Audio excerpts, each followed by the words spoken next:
দেশের বিভিন্ন জেলার ফিলিং স্টেশনগুলোতে মিলছে না পর্যাপ্ত জ্বালানি তেল। এ বিষয়ে আরো জানাতে কুমিল্লা থেকে যোগ দিচ্ছেন আমাদের সহকর্মী তানভীর খন্দকার।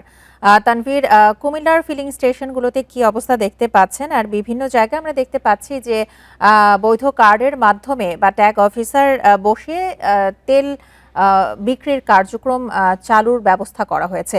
কুমিল্লাতেও কি একই অবস্থা আপনার চোখে পড়েছে? কুমিল্লাতে কিন্তু এখনো পর্যন্ত ফুয়েল কার্ডের যে ব্যবস্থা সেটি কিন্তু করা হয়নি।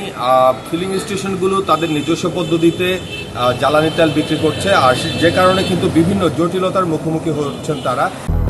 200-র বেশি সার্ভিস ও ফিচারে লেনদেনের সব বিকাশ অ্যাপে সম্ভব।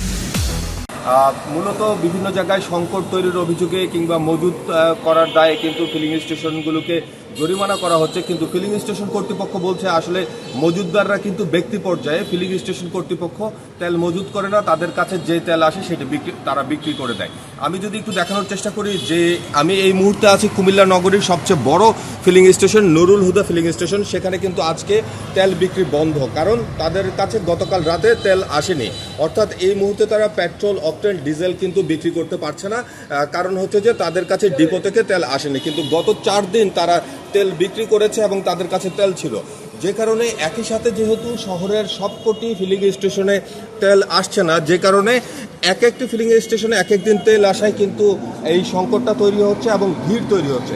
ফিলিং স্টেশন কর্তৃপক্ষ বলছে যে কম হোক বেশি হোক, যদি সবগুলো ফিলিং স্টেশনে একই সাথে আসলে তেল দেওয়া সম্ভব হতো তাহলে কিন্তু এক জায়গায় ভিড়টি থাকতো না, আসলে সব জায়গা থেকে মানুষ তেল নিত। আর আমরা কিছুক্ষণ আগেও কয়েকজনের সাথে কথা বলেছি, আসলে তারা তাদের মোটর সাইকেলে তেল নিতে এসে কিন্তু ফিরে গেছেন। আমরা তাদের সাথে কথা বলেছি, যেমন চিকিৎসক ছিলেন, শিক্ষক ছিলেন, তারা বলছেন যে তারা জানতেন যে এখানে তেল পাওয়া যায়, কিন্তু তারা এসে ফিরে গেছেন, কারণ ফিলিং স্টেশন কর্তৃপক্ষ কিংবা জেলা প্রশাসনের পক্ষ থেকে কিন্তু কোনোভাবে জানানো হয়নি যে আজকে এখানে তেল পাওয়া যাবে না। তো এই ধরনের একটা ভোগান্তির মধ্যে যাচ্ছে। আর ফিলিং স্টেশন কর্তৃপক্ষ যেহেতু এখনও সরকারি কোনো ব্যবস্থাপনায় আসতে পারছে না, তারা ফুয়েলিং কার্ডের ব্যবস্থা করতে পারছে না, সে কারণে কিন্তু তারা তাদের নিজস্ব পদ্ধতিতে তেল বিক্রি করছে। এবং আমরা দেখেছি যে বিকেল 4টা থেকে বিকেল 5টা থেকে মূলত রাত 12টা পর্যন্ত তারা তেল বিক্রি করেন, এবং এখানে এক একটি লাইন কিন্তু প্রায় 1 থেকে 1.5 কিলোমিটার দীর্ঘ হয়।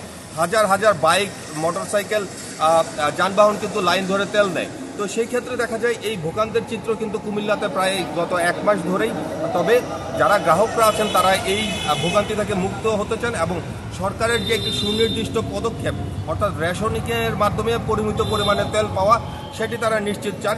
এবং তারা যেটি বলছেন যে এই ব্যাপারে আসলে জেলা প্রশাসন ট্যাগ অফিসার নিয়োগ করেছেন ঠিকই, কিন্তু তেলের যে সুষমভাবে বিক্রয় সেটি তারা নিশ্চিত করতে পারেননি। কিন্তু তারা চান কুমিল্লার মতো এই ব্যস্ত নগরীতে, ব্যস্ত জেলায় তেলের সুষম বিক্রয় যেন তারা নিশ্চিত করতে পারেন। তো এই ছিল মূলত আমার কাছে কুমিল্লা থেকে জ্বালানি তেল সরবরাহের সর্বশেষ খবর। কুমিল্লা থেকে জানাচ্ছিলেন সহকর্মী তানভীর খন্দকার।